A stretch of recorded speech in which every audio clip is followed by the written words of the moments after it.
answer a question we get a lot, and it's about demons. Do demons exist? How do you beat them? How do you push them away? Etc. So we're going to start off with kind of understanding demons. So first, before we even go too deep, let's answer the question, do demons even exist? Are they even around? Are they just a figment of our imagination? So to do this, let's start from a very basic, logical level when tackling kind of an interesting question. So if we start from a basic logical level and we tackle this question, let's think about the body, the arm, the face, the brain inside the face, the head. All these things exist and can be touched. They are tangible. We would say that these things exist on the first heaven. So at Rhema, we say there's a first heaven that includes the earth, things on the earth, and the atmosphere, the ozone, the air, everything in the air. That's the first heaven. A lot of the things in the first heaven are tangible. Of course, Wi-Fi signals are not tangible, right?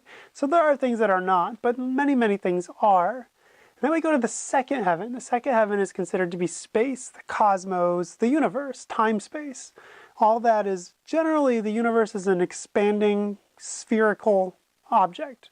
It's almost a perfect sphere, but it's not quite. So we call it the P in Rhema. And then we have the P-pod theory, which is maybe there's many universes, maybe there's only one. But anyway, there's a P, and in that P is our universe of time-space, second heaven. And then there's the third heaven. The third heaven is outside of that spherical ball of time-space called the universe. And that third heaven is the kingdom of heaven, the kingdom of heaven.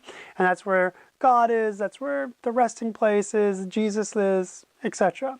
That's the third heaven. So there's three heavens, 1, 2, 3.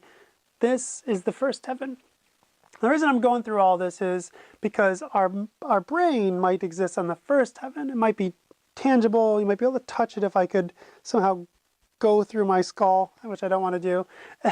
It would be in the first heaven I could touch it. But from the brain, from the central nervous system and from the brain comes the mind. The mind exists at the second heaven. Now, it's not to say it can't influence the first and second. It absolutely can, but it exists primarily at the second heaven. And from the mind springs thoughts. Thoughts are kind of created in our mind, and they exist in the second heaven. So when you hear someone saying, I can access the Akashic records, they're actually probably trying, we can talk about the Akashic records in another video, to access things in the second heaven, thoughts and other things that exist in the second heaven, which we'll talk about also in other videos. This is all very basic, it's all very intro, but the mind exists in the second heaven. It comes from the brain, which exists in the first heaven, and the thoughts that the mind creates exist at the second heaven as well. And so you could almost say, well, if the mind exists and creates thoughts, if a man thinks about a demon, doesn't a demon exist in the second heaven as a thought? If nothing else, a man-made thought, can you say a demon exists because man created it with his thought? Well, Rhema, we say no, but we're going to talk about why we say no as well.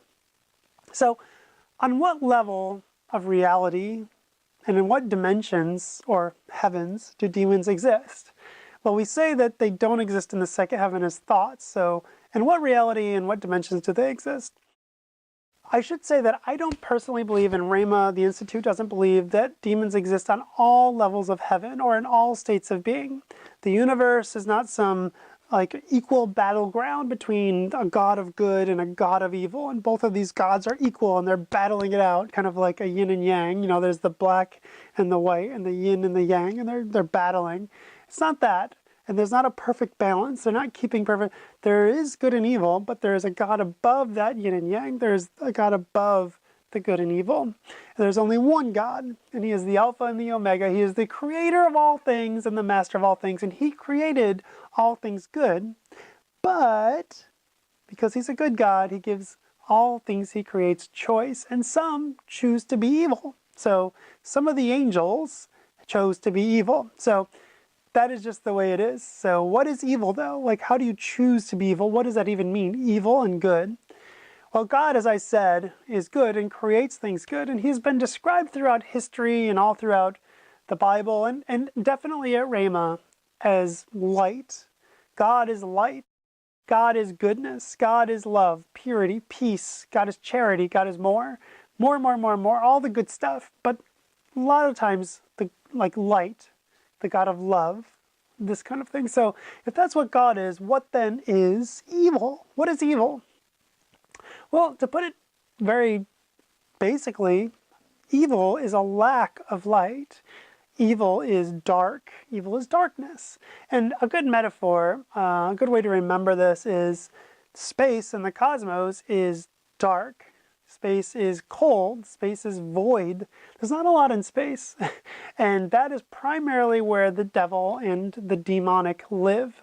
So that's a good way to remember. I'm not saying space is evil, but it's a good way to remember evil. Evil is a lack of light, a lack of warmth, etc. So if goodness is warm water, then that warm water is good. Then we could say evil is that warm water kind of gone cold. There's a lack of warmth, but it's still water. So if you were to say that good is a donut without a hole, then you could say evil is a donut with that hole. So something's gone, something's missing. If we were camping, if we're out camping and it was totally dark, it was no stars, no moon, it was just totally dark, and the only light we had was from like a campfire. Maybe we have a campfire, we're all around the campfire, it's warm, there's light, we're having a good time talking, and we're just seeing the light, enjoying it, seeing each other because there's light, etc. But then it's time to go to bed. So it's time to go to bed, and you gotta put out the fire, right? You can't just leave the fire running, especially if you're where I studied ministry in Northern California. Like California's famous for fires, right? So you gotta put out the fire. So if you gotta put out the fire, how would you do that? Well, you wouldn't start another fire because that's just making more warmth, more light, more heat. No.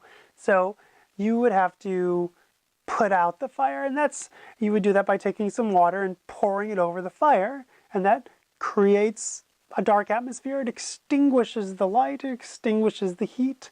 And that's an interesting point, because I like that example especially because evil cannot create. Satan cannot create. He can only contort or manipulate or pervert what God has created. So evil itself cannot create. It can pervert, it can contort, it can destroy, but it cannot create. God creates the fire, evil puts the fire out. That's kind of a good way to remember it. So at its most basic level, what is evil? Evil is about resisting light. It's about resisting love. It creates void. It creates cold. It's darkness, and it's evil. Yeah, it's evil. So again, that's why space is such a good example. Not that space is evil, but it is void. It is empty. It is a vacuum. There's only one God in the universe, and there's only one God outside of the universe. All three heavens are made and governed by one God, the source of goodness, light, warmth, positive energy, and more. That is God. So that is good. Resistance to God is evil. So evil, if it is resistance to this God, that is what we would call Satan and the demonic. So yes, they do exist. Of course they exist. That's what I've kind of been alluding to. You probably guessed I believe that already. This resistance to God, the resistance to the light, is Satan and the demonic. And that resistance that they lead began long, long ago when the rebellion in heaven began with Lucifer. Who's Lucifer?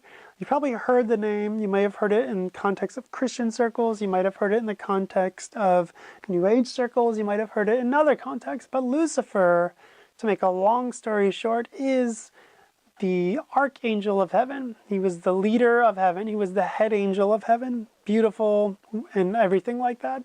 The problem is he wanted to be worshipped. Instead of people worshiping God, he wanted to be worshipped, and that's what started a resistance to God, and that's what started this war in heaven with Satan and the demons being cast down to the first heaven, which is earth, and the second heaven. They lost, right? So that is Satan. He used to be Lucifer. That is demons. They used to be angels. And it's an interesting point that, like I said, God gives all creations a choice. They can be either good or they can be evil, which is resistance to good. And before he created man, he created angels, and he gave the angels the choice. And now that's all sorted out. Then he created man. So evil is a lack of positive energy. It's a lack of light. It has power, but it is not the creator of that power. Evil is a lack of light, power, etc. So what about man? Man is created second, right? And we're in the same choice that the angels and the demons once had. An interesting thing happens, though. When man is disconnected from God, when man is connected to God, he feels like a son or a daughter. She feels like a son or a daughter and acts like that he loves God. He wants to be with the Lord, yada, yada, yada. But when man is disconnected, we have what we call an orphan spirit or an orphan mindset. When we're connected, we have a mindset, a sonship mindset or a spirit of sonship. But when we are disconnected, we have an orphan mindset. So instead of a spirit of adoption, we have an orphan spirit. And this is where we think of, I'm on my own, God's not going to look out for me, there's only a certain amount of good things in this world, I have to fight to get them, I have to keep them, and no one else can have them. This is kind of an orphan mindset. And when we're in this mindset, we often think thoughts that resist goodness, even if we don't mean to. Even if we don't mean to, it could be subconsciously, it starts to happen, and then we start to grow in that orphan mindset, and then it grows and starts to take over more of our life. But oftentimes we don't mean to. And by the way, all of us do it to some extent. That's what we're kind of learning and growing through. How to recognize the orphan mindset and overcome it and move on to a sonship mindset. We all do it. There's no shame in it, but it's what's happening. An orphan mindset is resisting God. Because man is made in the image of God, though, this orphan mindset takes on a different twist. Because unlike the angels and the demons, we do have the power to create. We are made in the image of God. We do have the power to create. And when we are disconnected from God, our orphan mindset often thinks thoughts that resist God, often thinks thoughts that are evil.